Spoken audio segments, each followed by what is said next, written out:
भारत को दिया यूक्रेन ने इतना बड़ा धोखा, पीएम मोदी कभी नहीं करेंगे जेलेंस्की की बातों का भरोसा। अमेरिका ने डाला ऐसा अड़ंगा, मोदी नहीं संयुक्त राष्ट्र के महीनों की मेहनत पर भी फिर गया पानी। जो जेलेंस्की रो रहे थे वो अचानक गुस्से से कैसे भर गए, कीव से सामने आई बहुत बड़ी कहानी। प्रधानमंत्री नरेंद्र मोदी यूक्रेन से जैसे ही लौटे, दुनिया भर की मीडिया ये चर्चा करने लगी कि मोदी ने यूक्रेन और रूस दोनों को गजब साधा है। लेकिन 24 घंटे बाद ही यूक्रेन ने जिंदगी की इतनी बड़ी गलती की कि दुनिया भर में उसकी इस हरकत पर सवाल उठने लगे।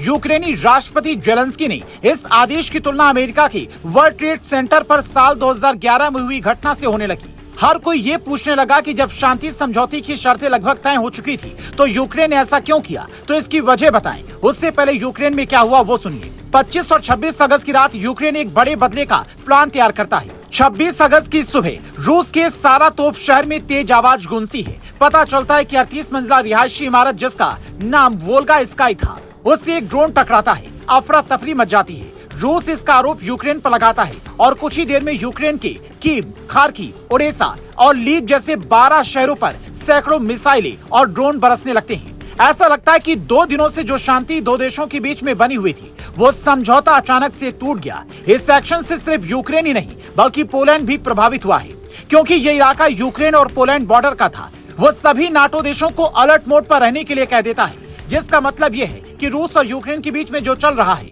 उसमें नाटो देशों की एंट्री हो सकती है। और अगर ऐसा हुआ तो फिर हालात सुधरने की बजाय बिगड़ जाएंगे। हालांकि एक सवाल ये भी है कि क्या यूक्रेन ने ही ये किया है या फिर यूक्रेन रूस की दुश्मनी का फायदा कोई तीसरा उठा रहा है, क्योंकि यहाँ पर यह भी समझना जरूरी हो जाता है कि जब पूरी दुनिया शांति की अपील कर रही है तो फिर यूक्रेन और रूस को इस तरीके से भड़का कौन रहा है कि वो लोग हालात सुधारने की बजाय हालात बिगाड़ने पर तुले हैं। विदेश मामलों के जानकार कहते हैं कि इसके पीछे वो लोग हैं जिन्हें इसमें अपना फायदा दिख रहा है। अमेरिका चाहता है कि यूक्रेन जैसे छोटे मुल्क हमेशा ऐसे हालातों में उलझे रहें ताकि उसका बाजार चलता रहे। अगर ये खत्म हुआ तो रूस जो पहले से ही महाशक्ति बनने की कोशिश में है वो विकास की पटरी पर लौटेगा। रूस भारत का जिगरी दोस्त है। अगर मोदी ने इसे रुकवा दिया तो सुपर वाला तमगा अमेरिका से छिन जाएगा।